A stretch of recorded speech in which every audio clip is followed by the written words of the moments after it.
It's about 3 sight-challenged rodents. 3 blind mice. 3 blind mice. See how they run. See how they run. They all ran after the farmer's wife, who cut off their tails with a carving knife. Did you ever see such a sight in your life as 3 blind mice? 3 blind tailless mice. 3 blind tailless mice. See how they fall. See how they fall. They all fall over because they're no longer stable. How will they work if they're not able? No job, no cover means no food on their table. 3 blind, tailless, insuranceless mice. Thanks for listening, New Zealand. Good night.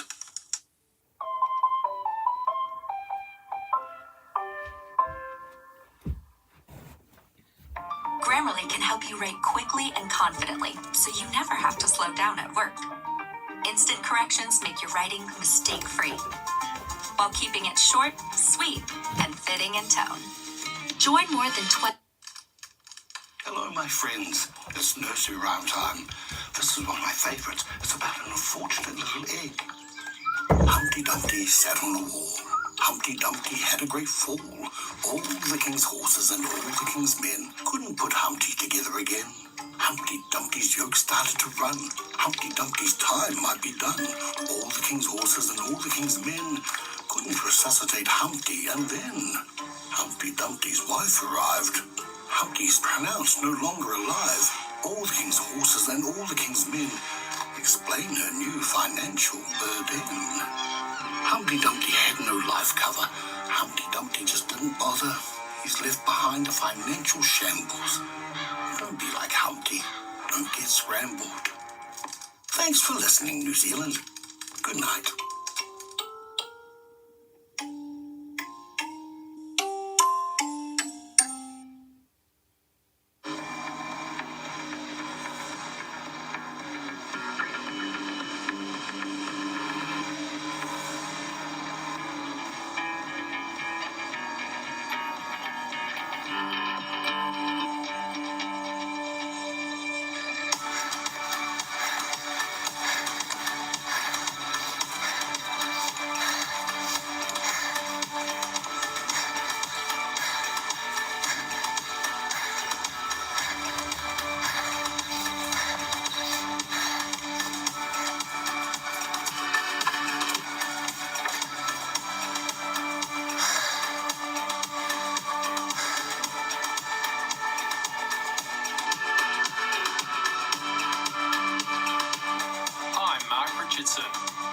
And I saved these islands.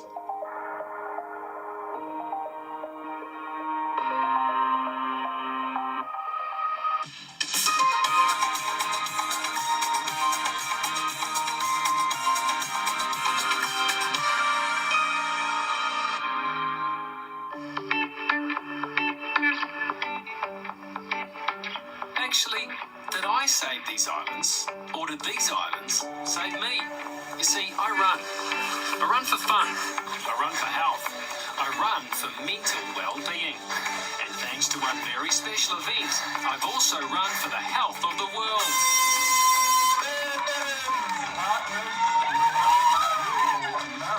Okay, I'm getting a bit melodramatic now, aren't I? But let me explain.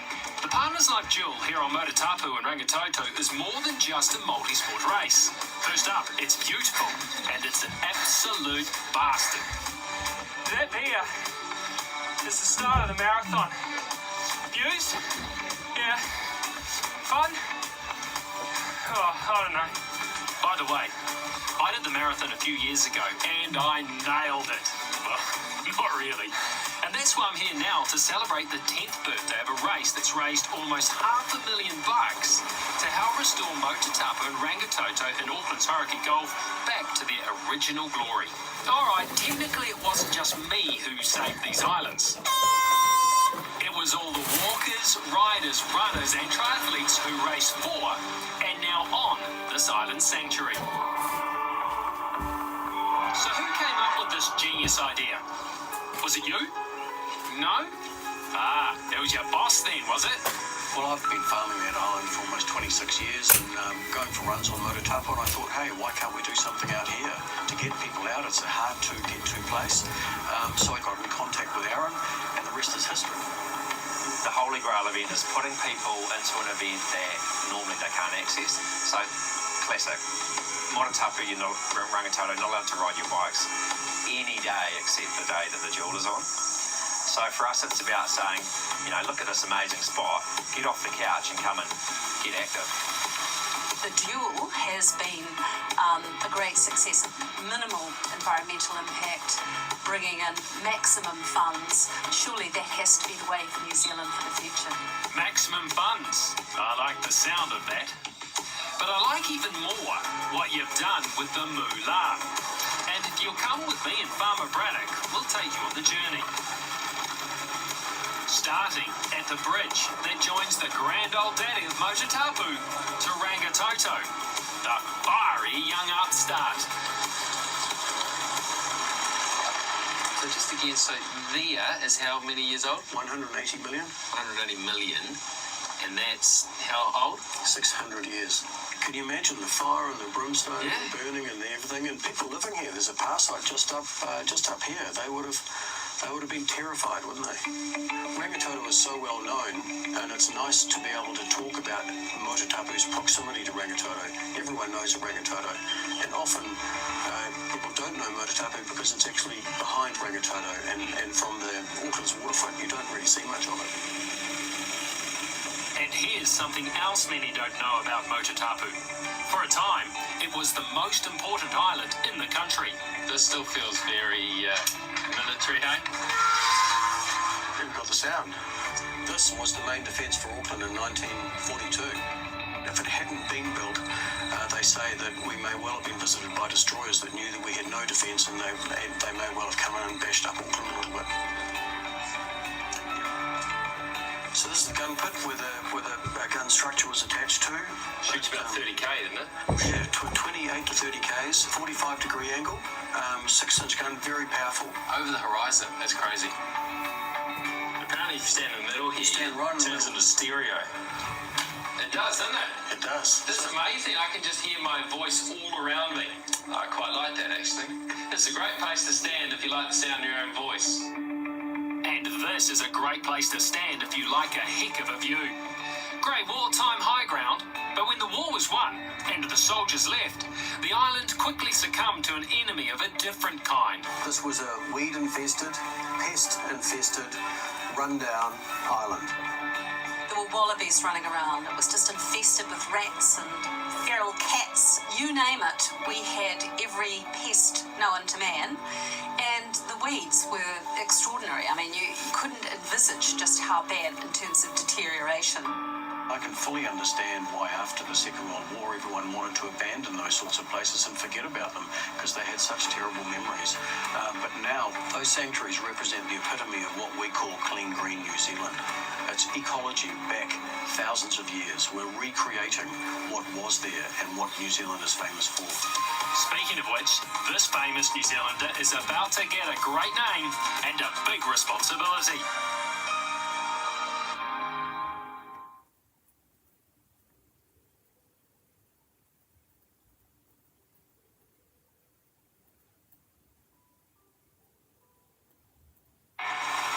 I'm pretty proud of the restoration that's been achieved on Motutapu and Rangitoto Islands, and it's been a team effort.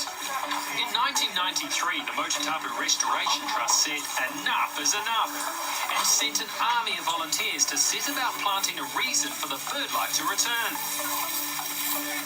Thousands of trees. Hey Mark, this is the Motutapu Island Trust's nursery. Yeah. This is a spade. Yeah. How about we go and plant a tree? Yeah, all right. I've actually killed some rats with a spade before, you know. Yeah. Pretty handy with one of these. Right, so what am I going to plant? Well, I think maybe a Pahutakawa today. Yeah, nice. So this tree was planted by the Duke of Edinburgh, Prince Philip, in 1993 when we opened the first stage of this nursery. It seems to be doing pretty well. What do you think? So that's its tree. Yeah. Yeah. Okay, Rick. Yes, it's a right royal tree. So I think we'll recognising your status, we'll plant Oh, and you were just beside him over here. Just in the shadow of the prints. Well, I'll tell you what, I mean, I'm no soilologist, but that does look like some pretty good dirt, doesn't it? It's very good, doesn't it? Yeah. Congratulations. Looks great. Well, I've got a reason to come back to the island as much as I can and just check on my tree. You have. Yeah. Like the Duke of Edinburgh does too. I'll be back more than years. We had Charles out here a couple of years ago. He took a day off and walked the whole length of the island just with one of his aides. Checked out his old man's tree. Yeah. Your Highness, you better look after my tree, all right? Keep a watchful eye on it. Rick, my tree's sporting royalty. The whole valley on the left as we go up has all been planted with volunteer labour over the last 25 years. So we've got native bush, but in that bush was unwanted tenants. And how do you get rid of bad tenants who are ruining the place? You evict them. Doc did just that with a well thought out and highly effective eradication program.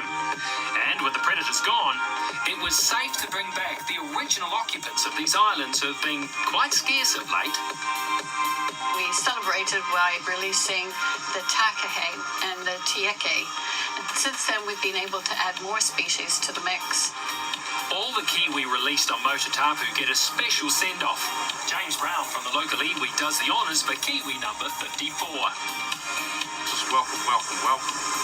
And thank us all for being here today to celebrate this momentum that's spreading across our country around the repatriation and replenishment of these taonga. So we like to shock treat people into participating. So Mark, we're looking for a name of this bird. And Mark, it's not just a name you're going to clutch out anywhere in a nanosecond. You're going to have substance to it. You'll know how to play the shot. So you just ponder that. Kei no tātou a bow ahead and pray. And what is the name of our bird?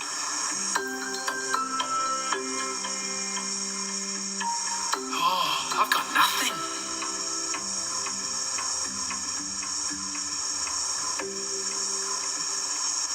I want to call him Edgar, Edgar? after Bruce Edgar, who was a role model of mine, an idol, someone that I was compared to, which was quite an honour. But Bruce Edgar wasn't the star of the show, but he got the job done. And that's what this Kiwi's going to do. In our mihi we ask what the Kiwi's name is. And his name is Edgar. And now we all know. We dare not welcome Edgar as if we are his host. On the contrary, he is the host, and we are his visitors.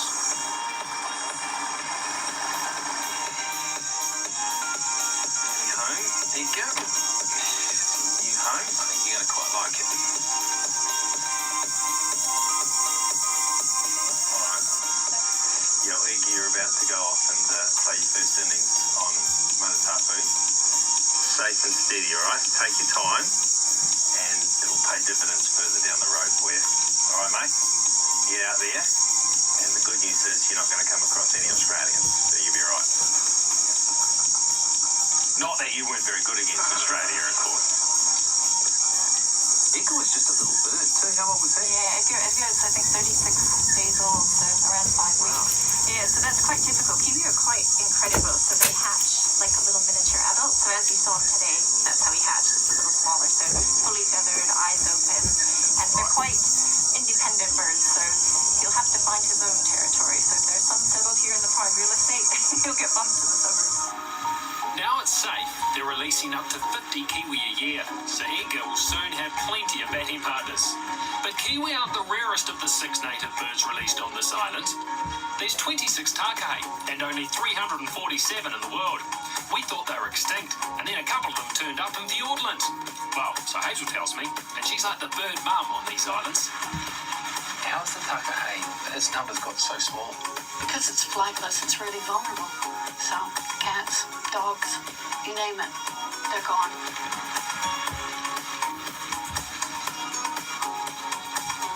We're looking at something that's pretty rare, aren't we? We are indeed. So these are short plovers. There's about 230 left in the world. That's all 230. 230 left in the world. And this is a species that used to be widely distributed throughout New Zealand. beauty of this island, the Motatapu, is that it has a mosaic of habitats. So it's not just a planted forest, but it has the shoreline, it has the wetlands. So we can introduce a wide variety of species. So we've got plenty of wildlife. Now we need is people. Motatapu is like at the moment Auckland's best kept secret. You know, it belongs to us all. So I guess that's an encouragement, if not a challenge to Aucklanders, that, you know, if this belongs to you, where are you? On to it for you, big guy. Not only does the Partners Life Jewel raise funds for the restoration, it gets people back to these islands. I'll round up some mates. What about nice guys that can't say no? What about a sporting legend who eats marathons for breakfast, who's also a nice guy who can't say no? Oh, it's you. Don't feel like it, Carmen. Have you run it? Yeah, I've run it. Well, if you can do it, how? I always picture you as not even a man. Well, I am. Actually, no, I am for the whole. When you offer me the opportunity to run an iconic event of 42 Ks on an island that I look at every day of the week, why not do it? Why after your rugby years, why didn't you just that was it? Because that's not me, mate. That's not me. I thought it was me, and I said, I just want to get out there and do things, feel fit, feel great.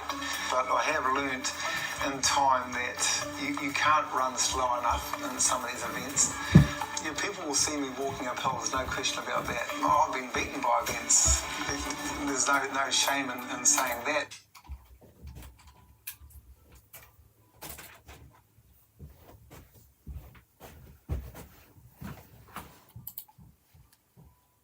But you get to the end, I always get to the end of an event. I reckon if you get a race with someone, you'll be competitive, won't you? Nah, honestly, mate, I must have used all my competitive juices up. Because you can only train as much as you can train. Mate, time is relevant, in events like that. It's just actually getting in there and doing it. Don't tell me times are relevant, Carmo. I did 4 hours 15 and 11 seconds. Good luck beating that, mate.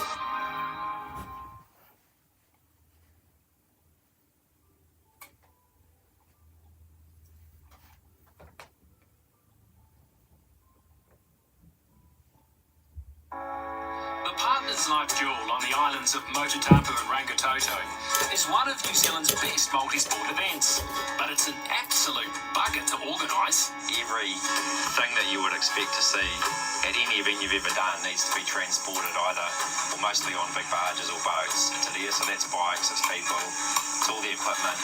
It just adds a whole different element to organising it. It's a hugely challenging event to put on.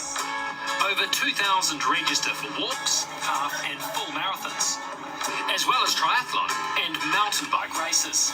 And that means 600 bikes have to be cleaned and loaded onto the early morning ferry.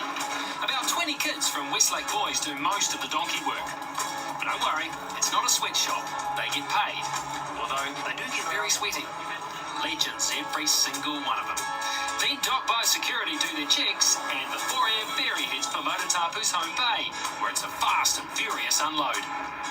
All of the money that they earn goes into a fund that sees them go to like a running trip to Africa each year, and they've been involved with this event since the start. We worked out one year that they travelled about 300 kilometres delivering the bikes from Auckland to the barge, and then from the barge to the racks.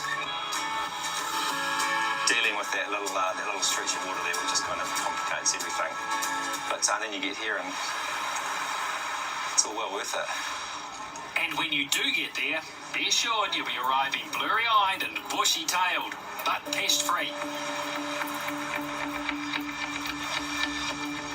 On race day, I fly first class, of course, but it's because I have a very important job to do, pre-checking the course.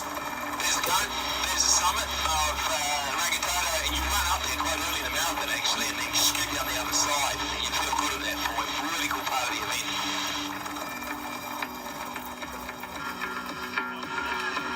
And remember, it's not a race. The hell it's not. 3, 2, 1.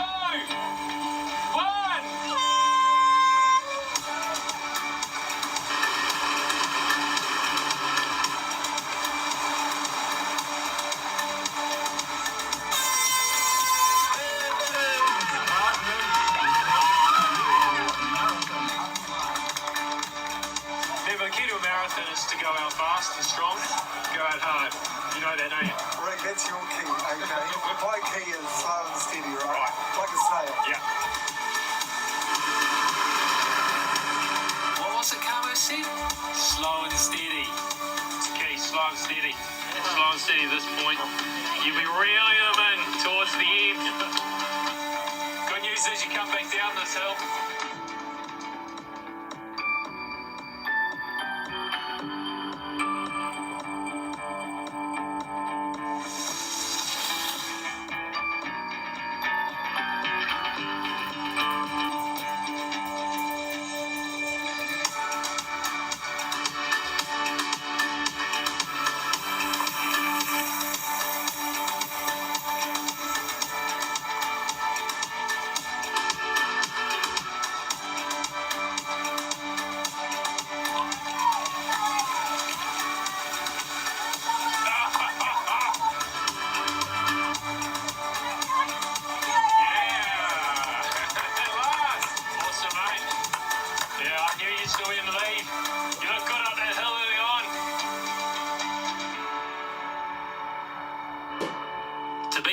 Everything looks good on the hills. Even my mate Carmo. A superb effort to do any marathon, let alone one as tough as this. Even if you did walk up the hills, big guy. Oh, are you hating me yet? No. Really? You're pleased you did the marathon? I've done it, haven't I? Well, no. Hardest bits to come, mate. Come on, give it heat. Rick, it's your mind, not mine. So, ladies and gentlemen, Carmo,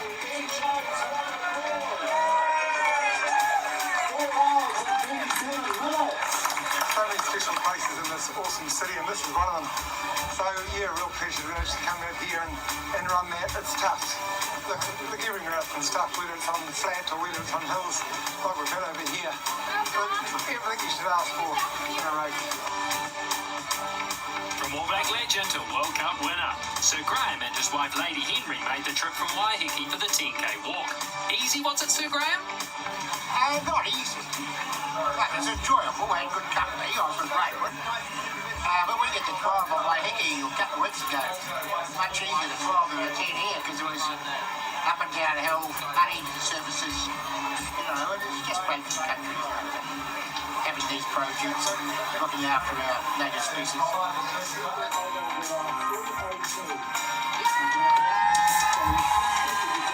It's nice to know that the money that you contribute to these things actually is doing some good, and the work that they've done on the island is spectacular. I noticed it when I was coming across the tops, and you could see all the replanting they've done, which is just amazing. It's just years and years of hard work. It's got a lot of heart. It's community and sports and people, and then that's not even counting the running.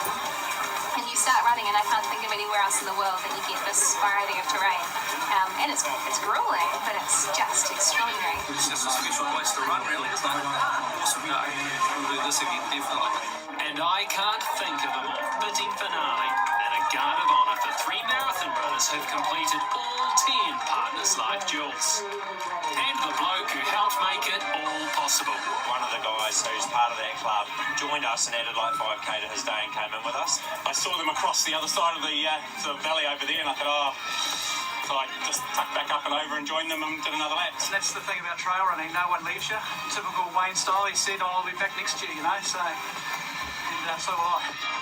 We've got something pretty special out there, and you know, we're getting towards $500,000 raised for the trust. I'd love to raise $1 million. So that's 10 years of the Partners Life Jewel. Another year, gone off brilliantly. It's time for me to go, unfortunately, but you know I'll be coming back.